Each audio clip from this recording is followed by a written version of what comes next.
नमस्कार मित्रांनो. आज 3 मार्च 2024. आज आहे रविवार, पोलिओचा रविवार.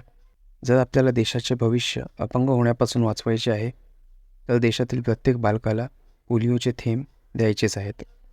मित्रांनो, भारत तसा तर पोलिओमुक्त झालेला आहे, पण तरीसुद्धा यापुढे भारतात कधीही पोलिओचा कोणताही पेशंट सापडणार नाही व कोणत्याही बाळाला पोलिओ होणार नाही याची दक्षता आपणास घ्यायची आहे. तर आजच्या दिवशी मी आमच्या बाळाला कावीला पोलिओचा डोस देऊन आलो आहे. पालक होण्याचे कर्तव्य पार पाडा, आपल्या मुलांना पोलिओचे डोस पाजा. तुम्हीही जा, तुमच्याकडे जेही बाळ असतील आसपास शेजारी पाजाऱ्यांचे, बिल्डिंगमध्ये, सोसायटीमध्ये, चाळीमध्ये कोणतंही बाळ असेल त्याच्या घरी लगेच इन्फॉर्म करा. आज संध्याकाळी 4 वाजेपर्यंत पोलिओचा डोस आपण देऊ शकता. 2 थेंब प्रत्येक वेळी आणि पोलिओवर विजय दरवेळी.